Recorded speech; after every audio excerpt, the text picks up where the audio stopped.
Raphaël, une première petite question. En quoi ça consiste justement la préparation mentale dans le sport de haut niveau? Alors d'une manière générale, on peut dire que la performance, elle est égale au potentiel moins les interférences. Et moi, mon travail, ça consiste très souvent à réduire les interférences. Là où l'entraîneur, le préparateur physique va plutôt développer le potentiel, et ben moi, j'essaye de faire qu'il y ait moins de stress, moins d'émotions parasites, moins de croyances limitantes. Donc je suis plutôt là pour réduire les interférences. Les joueurs de foot, les sportifs de haut niveau en général, ont beaucoup souvent de tics, de tocs, ou en tout cas de stress par rapport au sport.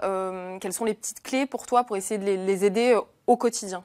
Alors ça peut être la mise en place de routines et justement qui va essayer de sortir le joueur de certains rituels, de certaines croyances, mais plus avoir des routines pour pouvoir prendre la main justement sur son stress, sur ses émotions et arriver un peu comme quand on regarde la météo, on s'adapte et on met les vêtements qui conviennent. Et ben là, le sportif doit voir s'il est un peu trop stressé, un peu trop mou, trop détendu pour s'adapter et rentrer sur le terrain dans les meilleures dispositions. On parlera dans quelques instants avec toi de toute la confiance un petit peu compliquée ces derniers temps. Pour l'heure, je vous le disais, on ouvre cette fameuse page sur la Ligue des Champions. Alors Raphaël, dans ces cas-là, quand on prend l'avion, quand il y a le voyage, à quoi pensent peut-être ces joueurs et comment faire pour se décontracter dans ces laps de temps de voyage? Alors ça peut être, ça dépend beaucoup sur à quoi pensent les joueurs. Certains vont se projeter très en amont dans le match. D'autres vont avoir la capacité, peut-être justement comme Raphaël, je ne sais pas si c'est lié au prénom, mais à plus se détendre et à dormir.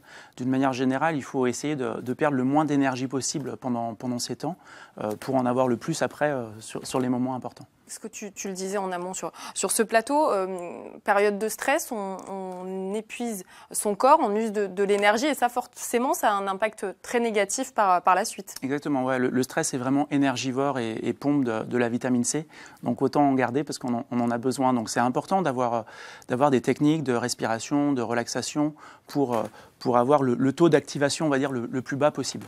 Raphaël, c'est vrai qu'on parlait de la potentielle tension autour de cette équipe lyonnaise. Voilà, il y a eu des résultats un petit peu compliqués. Là, encore une fois, je ne vais pas te demander des clés, mais comment tu penses qu'ils peuvent essayer de passer outre pour se concentrer vraiment sur la performance dans ces cas-là?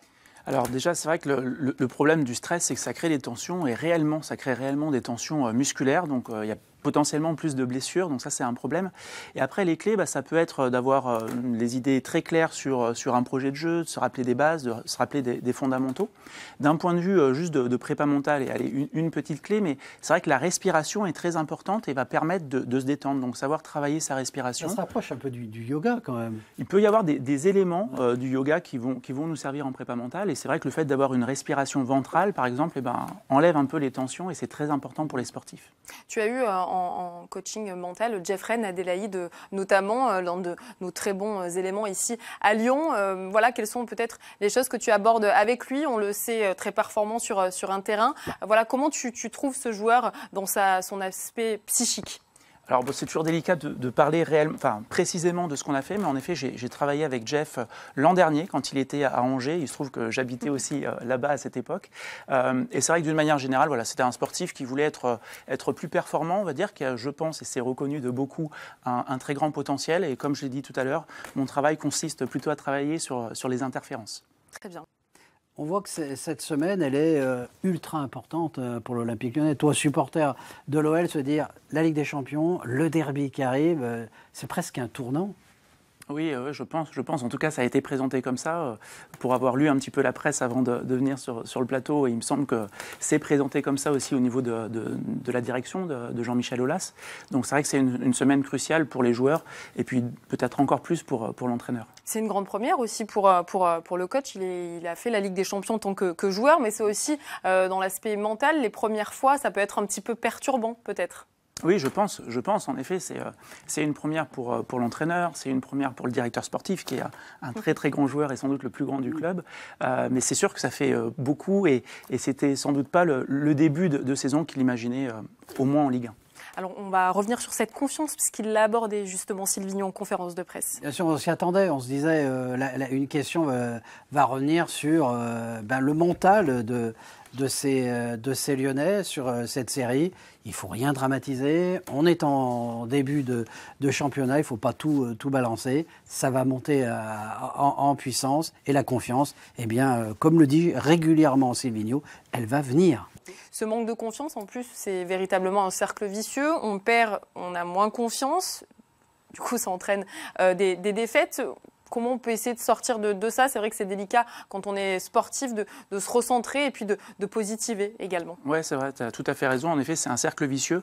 Et très souvent, il y a deux écoles dans ces cas-là. Il y a une première école qui va être de dire on en fait plus sur le terrain. On s'entraîne plus. Moi, je vais travailler parfois avec des sportifs ou des sportives qui ont contre-performé le week-end, qui vont vouloir en faire plus la semaine, plus s'entraîner pour avoir meilleure conscience. Et ça n'aide pas toujours à mieux performer ensuite. Et la deuxième école est justement d'en faire toujours autant sur le terrain, mais d'en faire peut-être plus ou de faire autrement en dehors du terrain. Et justement de se questionner sur ses pensées, ses émotions. Parce qu'on sait qu'il y a une interférence, il y a une interaction entre les pensées, les émotions et la performance. C'est un milieu très masculin. Est-ce que tu ne penses pas aussi qu'il y a un petit peu de pudeur peut-être entre les joueurs, le coach, etc. pour aborder, alors certes ce qui n'a pas été, et puis leur ressenti vraiment profond? Oui, bien sûr, c'est sûr que ça joue. Culturellement, le foot est aujourd'hui pas le sport dans lequel la préparation mentale est la plus présente. Et c'est vrai que des fois, on est un peu, entre guillemets, des bonhommes. Donc, on ne se plaint pas trop, on n'avoue pas trop quand on a du stress, quand on a peur. Et pourtant, certains joueurs peuvent avoir du stress et peuvent avoir peur comme tout le monde. C'est vrai qu'après, la confiance, tu sens, quand tu vois ce match, le dernier match contre Nantes, tu sens que cette équipe lyonnaise, ça va mieux. Et puis, pas de chance, il y a ce but contre son camp. Je veux dire, il y a plein d'éléments qui peuvent casser cette confiance qui arrive.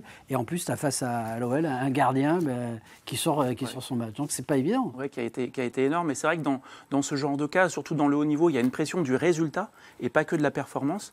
Et en effet, même si le club joue mieux, là, on attend des résultats. Et les résultats, on les maîtrise pas. On maîtrise notre performance. Et le risque, c'est que dans ces périodes de doute, de manque de confiance, dès que le résultat ne nous sourit pas, le cercle vicieux s'enclenche d'autant plus. Raphaël, petite question par rapport à la gestion d'équipe, à l'effectif, à la composition. Humainement, pour un coach, pour un entraîneur, même pour un directeur sportif, c'est compliqué d'expliquer peut-être à ses joueurs pourquoi il va titulariser tel ou tel joueur. Voilà, selon toi, comment ça peut se passer en interne dans ces cas-là pour essayer de justifier des choix? En tout cas, c'est une des clés, je pense, d'un bon coaching, c'est justement d'arriver à expliquer à ceux qui ne jouent pas pourquoi est-ce qu'ils ne jouent pas et qu'ils restent dans le projet. Donc je pense que chaque joueur doit arriver à comprendre qu'il fait partie d'un projet qui est plus grand que juste, entre guillemets, sa gestion de carrière, même si c'est un sport qui peut être de plus en plus individualiste, mais qui reste collectif. Si tu le permets, Julia, j'aurais une petite question à poser à ton invité. Évidemment.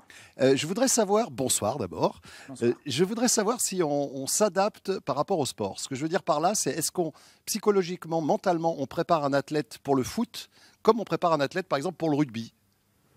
Pas forcément. Alors il y a en effet des récurrences entre les sports, entre différents sports, mais après il va y avoir par contre des petites divergences à la fois par rapport au poste des fois et puis par rapport aux traits de personnalité, par rapport à la personne qu'on a face à nous.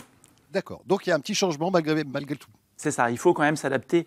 On va avoir par exemple des sportifs avant le match qu'on va devoir dynamiser ou qui vont devoir avoir les outils pour se dynamiser, là où d'autres vont devoir avoir des outils pour se détendre un petit peu. Très bien. Eh bien, détendons-nous. Rendez-vous à 19h05.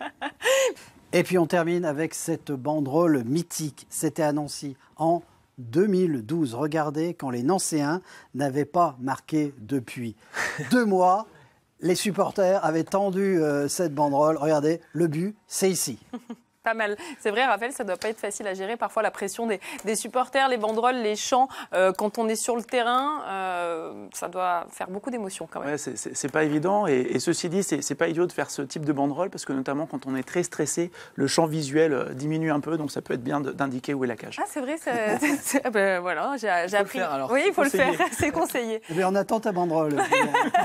Je proposerai quelque chose, je n'y manquerai pas. Raphaël, dernière petite question. Où est-ce qu'on peut peut-être te retrouver ou retrouver tes conseils, tout simplement? Alors, sur mon site, raphaeloma.com, voilà, qu'on peut trouver. Après, je suis un peu sur les réseaux sociaux et puis je suis aussi responsable d'un diplôme universitaire à l'université de Poitiers.